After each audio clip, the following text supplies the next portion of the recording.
Como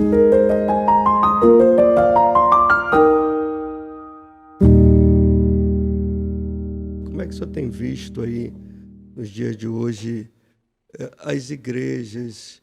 Como é que o senhor tem percebido o bom funcionamento ou o funcionamento das igrejas? Qual é a visão e a ótica que o senhor tem para a gente iniciar esse bate-papo aí? Então, gente, em primeiro lugar, eu quero agradecer a Deus pela vida de todos que estão nos acompanhando aí, cedendo o seu tempo, não é isso? Para nos fazer essa calorosa companhia aí. A verdade é que o cenário brasileiro hoje, eu falava isso hoje com alguém. O cenário brasileiro hoje, no que tange igreja, ele sofreu um impacto, né? Ele sofreu um antes e um depois da pandemia. Aliás, todas as áreas sofreram, né? Mas a igreja não tinha como ficar de fora. A operacionalidade da igreja, na prática, ela precisou ser refeita, ser revista, ser remodelada, tanto no sentido da pregação da palavra, quanto no sentido de liturgia, culto, enfim, tudo isso que abrange aí. Então, a gente está vivendo um período muito importante da história, porque nós estamos tendo oportunidade de alcançar, por exemplo, vamos falar agora aqui de mídia, estamos aqui diante de equipamentos tecnológicos.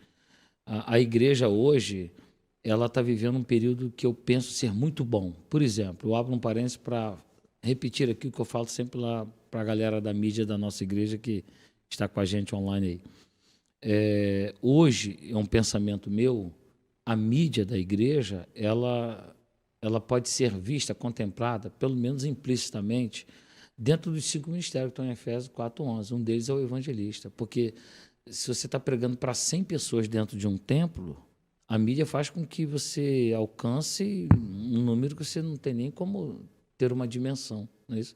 Então, a igreja cristã brasileira está passando por um momento muito bom. Agora, paralelo a isso, nós temos os riscos também, porque não tem só o lado bom da história, né? Você tem também, por exemplo, o acesso à informação, nós não temos filtro. Qualquer coisa que você digitar na internet hoje, você encontra.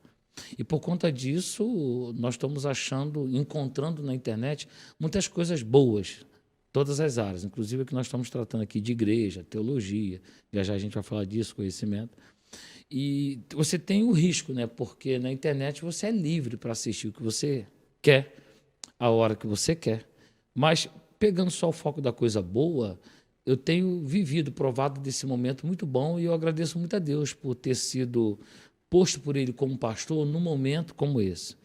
Vamos chamar de um boom que está acontecendo na igreja cristã brasileira, onde nós conseguimos se conectar com muitas pessoas ao mesmo tempo, com várias igrejas, vários amigos, várias denominações, aliás, de vários lugares. E a internet é o quê? É mundo, né? Então, tá sendo um momento muito bom mesmo, onde a gente pode dialogar. Inclusive, isso aqui faz parte, né? Isso aqui faz parte. Muito bom. A gente está aproveitando uma nova ferramenta, né? Uma nova ferramenta. Grande verdade. Eu te conheci, nós nos conhecemos já há muito tempo. Moleque, né? Garoto. Nós éramos músicos, né? Isso. Na verdade, eu tentava ser músico, eu era músico. Eu tentei aprender. Era baixista. Bem baixo. Baixista é bem baixo. Na época, era um excelente baixista, eu conheci. Agora, quais eram as suas referências na música naquela época lá? O que você ouvia? Rapaz, eu ouço até hoje, né? Desde Altos Louvores, Prisma Brasil, e o forte nosso ali na época era o Catedral e Novo Som, né? Quem não conhece a galera nova, é só digitar aí. Catedral e Novo Som, eu tive a honra, inclusive, na época, de tocar uma vez só, mas foi coincidência, né? Com o Kim, não é isso? Tive a honra, uma vez, de fazer parte de um trabalho, praticamente o mesmo evento com o Novo Som, e para a galera que está tocando, isso pesa no currículo, né? Mas foi muito bacana essa época. Tenho meu contrabaixo em Ibanez SDGR guardado até hoje, eu não troco, não vendo, não alugo, não abro mão. Relíquia. Quero, inclusive, mandar um abraço para a galera da antiga aí, que vai ter acesso a essa gravação, que tocou com a gente, caminhou um tempo. E a música, dentre muitas coisas que eu acabei guardando e carregando comigo, é que ela é terapêutica, né? Eu tenho um violão, tenho um contrabaixo. Exatamente. E quando a gente vez e outra, assim, no dia você para ali, pega o violão, tira umas notinhas, canta, adora o Senhor. Isso é muito bom. Então, passei um período na música, passei um período muito bom, eu tive a honra de caminhar com grandes personalidades, aprender muito, crescer. E é isso. Então, na verdade, o servo ele passa por essas fases, né? E hoje eu estou servindo na palavra, pastoreando, cuidando de gente. Eu amo fazer isso. Eu amo fazer isso. Ali o senhor veio da Batista. Na verdade, a minha raiz, né? Na Assembleia mesmo. Fui nascido e criado ali em Olavo Bilac, hoje chamado de Complexo de Caxias e Morro do Sapo, né? Nascido e criado ali. Sou de uma família de papai já dorme no Senhor. Minha mãe, se não estiver me assistindo agora ao vivo, depois ela com certeza vai assistir. Éramos 11, né? Somos 11. E, aliás, hoje, exatamente hoje, eu fiz uma postagem por ocasião do Dia dos Pais, fazendo homenagem ao saudoso pai e a minha então mãe. Até o presente momento, desfrutamos da presença dela. Então, nós viemos ali, como se fala aí, da base, né? Viemos da simplicidade, da família simples. E Deus me deu esse dom, a música, embora eu estudei, depois a gente vai buscar a teoria, mas foi realmente mesmo um dom. Eu lembro como se fosse hoje, o dia que eu me despertei e dei os primeiros toques. Eu acho que a maioria começa na bateria, né? Mas não deu certo, a bateria... O fera da bateria da família é o meu cunhado, o Elinho, você conhece ele? O Elinho é o fera até hoje, é o fera, mas no baixo a gente aprendeu alguma coisa, fez umas notinhas, tirou umas notinhas, umas escalas, e aí tocava por ali, né? Na época nós tínhamos uma banda, Geração de Adoradores. A galera que estiver me assistindo aí, estão todos vivos, graças a Deus, até hoje. De vez em quando a gente se reúne, inclusive, bate papo, troca ideia. Então a música, ela eu falei dela como terapia, mas ela, na verdade, é um instrumento, inclusive, de adoração, né? É um instrumento de guerra, uma arma de guerra muito importante. E que hoje eu defendo muito essa ideia da música, a ideia não só do cantar e tocar, mas do todo, né, que envolve o Ministério de Louvor. Muito bom. Então eu venho daí, eu tenho amizades antigas nessa área, cujo Bispo André é um deles. Muito antiga a nossa amizade, né? Como é que dá início à vocação ministerial? Sai da música, já é um ministério, nós sabemos disso. Isso. Mas o ministério da palavra, como é que se inicia? Então, ontem eu estava num discipulado com uma galera lá na igreja, estava explicando a eles exatamente a confusão que muitas das vezes a igreja faz em relação ao ministério e cargo ou função. Cargo e função é aquilo que hoje você está, amanhã não necessariamente você precisa estar ou pode estar. Agora, o ministério não. Por exemplo, a música, onde eu chego, eu ajudo, eu auxilio, eu tiro uma nota, eu toco, porque é ministério, você vai carregar isso com você. Como é que foi essa transição aí? Na verdade, eu lembro das primeiras vezes que Deus falou comigo, usando pessoas em profecia diretamente, e eu ainda criança. E é complicado, porque eu vou falar já da minha adolescência para a juventude, ali com 16 para 17 anos, aquela fase desafiadora para um jovem. Pensa aí numa Assembleia de Deus há 30 anos atrás, a rigorosidade que se tinha em relação a isso aí. E quando eu comecei a entender, eu lembro que eu estava numa vigília com a minha esposa, nós éramos noivo ainda, né? É minha esposa hoje, mas nós éramos noivo na época. E uma senhora, eu lembro muito bem disso. Ela, inclusive, deficiente visual, cega mesmo, das duas visões, dos dois olhos. No caso, ela entregou. Ela falou assim, menino, ela falou, moço, hoje Deus troca esse teu instrumento e coloca uma Bíblia nas tuas mãos. E Ele vai te dar uma sabedoria específica. E tu vai cuidar de um povo, de uma igreja. Você imagina eu ouvindo isso, 17, 18 anos. Eu falei, não rola, sem chance, não tinha como. Embora eu sempre tive os ensinamentos dos meus pais, né? Ontem eu falei isso na igreja, aquele ritmo de culto matutino, todo dia, aquela coisa de orar, ler a Bíblia. Então, os ensinamentos dentro de casa já preparavam você para isso. Mas o fato é que você fala isso com um jovem de 17, 18 anos, é complicado entrar na cabeça dele e ele meio que isso fica bem resolvido na cabeça dele. Mas aí não teve jeito, a coisa foi afunilando para aí. Comecei a dar aula na Escola Bíblica Dominical e logo assim que casei, fui assumir ministério com jovens. ficamos nesta igreja, então, cuidando de jovens 10 anos consecutivos, logo assim que eu casei, né? E vivi uma experiência assim, se você me permite essa observação, fantástica, Fica à porque logo assim que eu fui para a minha primeira faculdade, na Unigran Rio, em Caxias, eu lembro que as aulas começaram em janeiro, fevereiro minha esposa descobriu que estava grávida. E aí, quando descobriu que estava grávida, logo assim que descobrimos que era um menino, o sonho do alegria, paizão, né? Aquela alegria, imagino. eu falei, põe o nome vamos colocar de Isaac. E para nossa infelicidade naquele momento, Deus o levou. Próximo ali, o parto ali, bem, estava praticamente com 9 meses para já gestação. E eu lembro que isso aconteceu, lembro muito bem, aconteceu numa terça, e o sepultamento foi na quinta, e no domingo eu tinha que dar aula para os jovens. Minha esposa seguia até então internada, e eu no sábado fui pegar a revista para ler. Qual era a lição? Abraão entrega a Isaac, oferece a Isaac. Eu abri a revista e falei, tá brincando. Caramba. Preparei a aula e fui para cima, né? Que eu já entendia naquela época que os alunos, que eu já tinha como ovelha, não tinha nada a ver. Deus me deu uma força, só Ele mesmo nessa hora. Eu lembro que eu cheguei lá para dar aula, estavam todos lá, os alunos. E eles falaram uma coisa assim que até hoje eu me emociono quando eu lembro. Eles falaram assim, nós sabíamos que você ia vir dar aula. Olha só. Então eu fiquei assim, eu falei... Então eu quero até abrir um parênteses e dizer isso para professores de escola bíblica, líderes de jovens, pastores em geral. Nós somos muito observados e eles ficam aguardando de nós uma estrutura que nem você imagina que você tem, né? Mas Deus deu vitória, restaurou a saúde dela e alguns anos depois nos deu a Júlia, que o nome dela é na certidão mesmo, Júlia Abençoada. O nome na certidão mesmo, Júlia Abençoada Dias de Almeida. Foi uma benção. Então, essa transição da música para o ministério, ela levou um tempo, né, para eu entender meio que aquilo, arrumar na cabeça, porque você vem da música, você vem da área do instrumento, propriamente dito. E o instrumentista em si, o músico, ele não é bem visto, né? Ele tem uma forma, inclusive, de não ser nem crente, não tem nem temor de Deus. Não era o meu caso. Embora não é que eu era santinho, mas eu já carregava o temor, porque esse ensinamento veio de casa.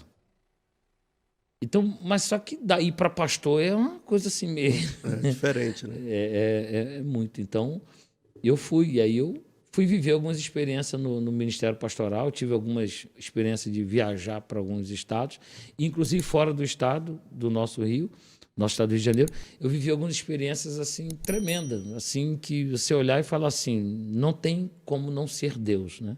Então não tem jeito, é assumir o ministério e cair para dentro. E é um ministério, assim, que eu vou te falar, eu amo muito, eu amo gente, eu amo pessoas. E aí, por conta do ministério, eu acabei indo para outras áreas, como uma delas é a psicanálise, de tanto você ouvir, entender que, ao ouvir, você precisa, de alguma forma, ter uma palavra. A psicanálise é uma ferramenta muito boa, que eu deixo como sugestão aos líderes aí, essa formação.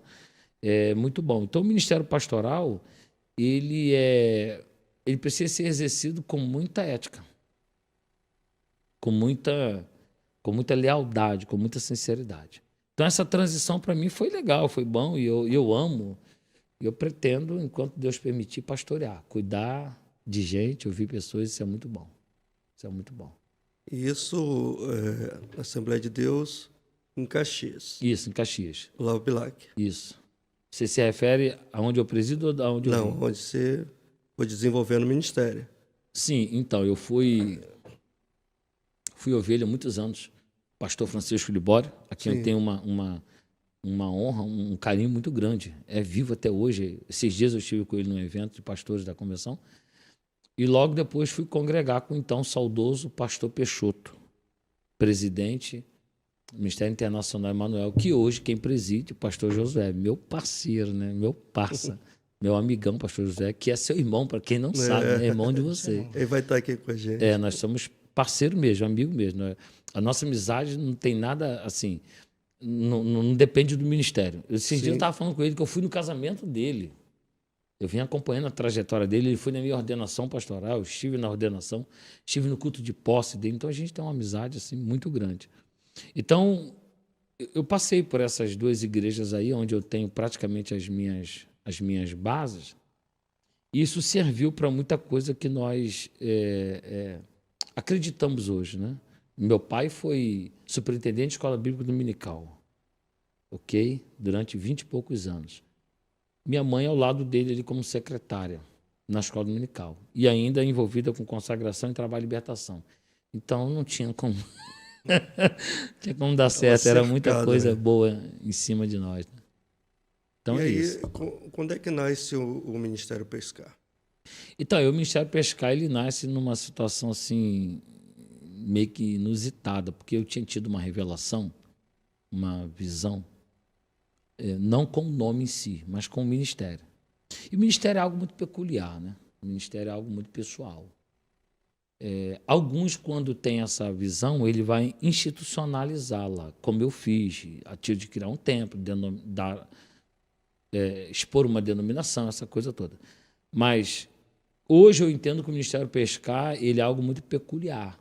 Por coincidência, hoje eu estou presidindo uma igreja. Eu uso o termo estou presidindo porque no dia que eu fui ordenado a pastor, a minha aliança com Deus foi o seguinte: eu vou congregar, servir como pastor onde ele me dirigir. Então, hoje eu estou no Pescar, não me considero, eu sou o presidente do Pescar, eu não uso essa nomenclatura, ela é muito pesada para mim. Então, o Pescar nasce no momento que nós estávamos vivendo assim muito complicado. Aliás, uma das coisas que me levou depois para a psicanálise, porque quase entrei em depressão com situações que nós vivemos e decepções da vida. Aí você para ver o que Deus de fato ele quer com você. E aí eu lembro que nessa visão, eu lembro dela bem claramente, e eu estava com Mateus 4,19, vinde eu vos farei pescadores. E sempre ardeu em mim ganhar almas. Às vezes as pessoas me veem assim, eu sou muito conhecido como dando aula, professor e tal. Sim. Mas existe uma coisa que arde, que meio que é o meu combustível, é quando eu ganho uma alma. E quando eu tenho o prazer, a oportunidade de discipular essa alma, fazer ali os primeiros socorros, vamos dizer assim, os meus tratamentos, para mim eu meio que me realizo. Ali eu sou eu. Então o Ministério Pescar hoje, hoje não, ele na verdade ele nasce com essa... Porque na verdade pescar é um acróstico, né? São palavras que se formam ali, que é proclamar, edificar, servir, são as palavras que tem ali. Então o Pescar ele nasce, inclusive na época, até numa conversa, num conselho do nosso então, que eu citei aqui, já saudoso, o pastor Peixoto. Até hoje eu sou assim, eu sou de sentar para ouvir, para perguntar, né? E aí ele nasce de uma maneira assim desafiadora, né? Porque eu lembro de um professor, bispo, que ele inclusive, eu tenho a honra que ele ainda é vivo até hoje, pastor Elias Brum, grande mestre na palavra, não é um homem assim de mídia, famoso, mas é um homem dotado de um saber, como se diz aí, fora da curva, né? E ele entrava na sala de aula todos os dias e ele fazia a seguinte pergunta a gente: quando vocês forem pastores, vocês vão fazer o que dá certo ou o que é certo? Então você imagina, você estudando com um camarada há 4 anos, ele falando isso para você praticamente todo dia, porque lá era de segunda a sexta. E aí, vocês vão fazer o que dá certo ou o que é certo? E às vezes, muitas das vezes, tratando de questões espirituais, nem sempre o que você julga certo vai dar certo dentro da sua visão. Porque o nosso certo, na maioria das vezes, não tem nada a ver com o certo de Deus. O dar certo para mim, quase sempre não tem nada a ver com o dar certo para Deus. Então, assim, quando você está de frente de um ministério, principalmente quando ele nasce de você, como é o nosso caso do Pescar, a gente nasce para atender um chamado. Não é para atender um ego, é para atender um chamado. E quando você vai atender um chamado, você fica preso nas palavras de Jesus quando ele diz assim: eu desci do céu para fazer a vontade do meu Pai. Então interessa que o que vai acontecer seja a vontade dele, se vai me agradar ou não.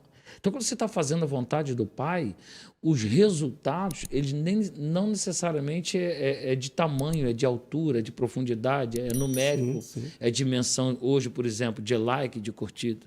né? Mas é de vidas transformadas. Então a gente tem esse cuidado de quem caminha conosco precisa sofrer esse impacto da palavra. E posterior vai nascer o Isagoge, né? Que daqui a pouco a gente vai falar do Isagoge.